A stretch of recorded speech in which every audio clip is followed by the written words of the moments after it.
Graça e paz, um bom dia a todos que me ouvem. Hoje nós continuamos os nossos devocionais diários.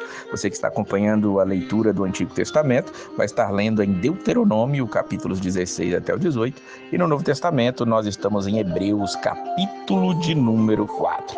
O capítulo 3 nos mostrou o povo hebreu que ficou ali andando pelo deserto e padeceu, e agora ele continua dentro deste tema no capítulo 4. No versículo 2 ele diz: nós também foram anunciadas boas novas como se deu com eles, mas a palavra que ouviram não lhes aproveitou, visto não ter sido acompanhada pela fé naqueles que a ouviram. O autor dos Hebreus, ele o tempo todo vai chamando a atenção dos seus ouvintes. Nós entendemos que esta carta foi escrita para alguns judeus que tinham se convertido, precisavam entender melhor o cristianismo à base do judaísmo. E o judaísmo, ele vai trazendo ali a memória, a questão de Moisés, a Arca da Aliança, o descanso, o sábado, Abraão, Melquisedeque, nós vamos falar sobre ele, e aqui mostrando que Jesus é superior a todos eles. No versículo 6 ele vai dizer: resta entrarem alguns nele, e que por causa da desobediência não entraram aquele aos quais anteriormente foram anunciadas as boas novas.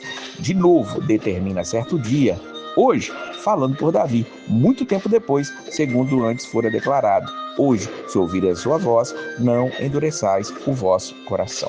Veja que alguns ainda restam entrar, e somos nós que fomos chamados ou estamos sendo chamados. Por isso, se ouvirmos a sua voz, que nós não endureçamos o nosso coração, porque aqueles foram anunciadas boas novas para eles. Eles sabiam que viria um outro profeta superior a Moisés, ao qual teriam que ouvir. Eles tinham que olhar para frente. Entendamos que a salvação, ela nunca mudou. O que salva é Jesus Cristo, antes e depois da pessoa de Jesus Cristo. No Antigo Testamento, a salvação para aquelas pessoas que ouviam ali falar de um Messias que viria, e aqueles que colocavam sua fé nela, eles eram salvos, foram salvos. Aqueles hoje que estão recebendo a palavra, como eu, como você, esses são salvos por Jesus, que já veio e voltará. Então, somente no nome de Jesus a salvação, e nunca houve um outro método de salvação. A lei, ela nunca salvou. Por isso aqui é a exortação no versículo 11: esforcemo-nos, pois, por entrar naquele descanso, a fim de que ninguém caia segundo o mesmo exemplo de desobediência. Aqui o autor está chamando a atenção à obediência à palavra, não endurecemos o nosso coração.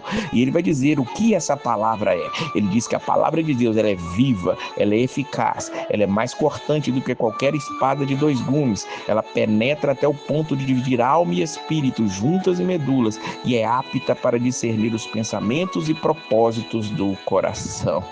Que coisa maravilhosa entendermos o que a palavra de Deus faz. A palavra de Deus é que faz esse efeito, ela é viva, ela faz a diferença, ela é algo orgânico, ela persevera em trabalhar em cada um diferentemente. A palavra de Deus, ela faz um efeito em cada pessoa de uma maneira diferente, ela nos confronta de uma maneira diferente, mas ela é eficaz naquilo para o qual ela foi escrita, ou seja, ela é eficaz para trazer a salvação, e essa salvação, ela vem através do que ela continua dizendo. Ela é cortante como a espada de dois gumes, ela penetra, ela divide alma e espírito, ela divide juntas e medulas, ela discerne os pensamentos, propósitos do coração. Versículo 3 continua dizendo que não há criatura que não seja manifesta na sua presença. Pelo contrário, todas as coisas estão descobertas e patentes, todas as coisas estão bem nítidas aos olhos daquele a quem temos que prestar contas. Será que isso não traz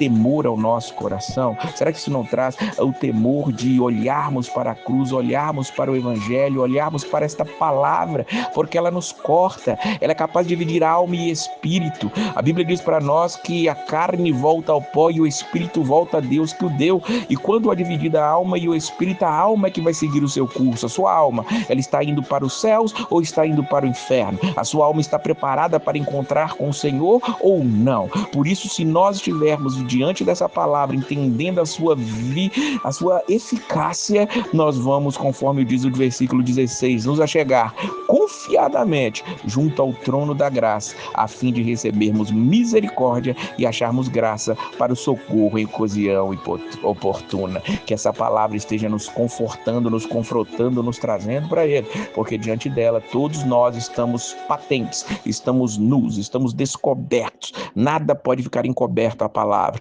Quando a palavra te encontra, ela vai te transformar. E por isso nós temos a Jesus, Filho de Deus, o sumo sacerdote que penetrou o céu. Nós temos que guardar a nossa confissão, nós temos que guardar esta palavra no coração, porque nós não temos um sumo sacerdote que não possa se compadecer das nossas fraquezas, diz o versículo 15. Antes, ele foi tentado em todas as coisas, a nossa semelhança, mas sem pecado. Então que nós nos acheguemos a ele, confiando em Jesus, que a desobediência fuja de nós, porque a palavra ela nos confronta e nos faz correr aos braços de Cristo. Não há outro caminho diante da palavra de Deus, a não ser correr para os braços dele. Que Deus abençoe sempre a sua vida e a paz do Senhor.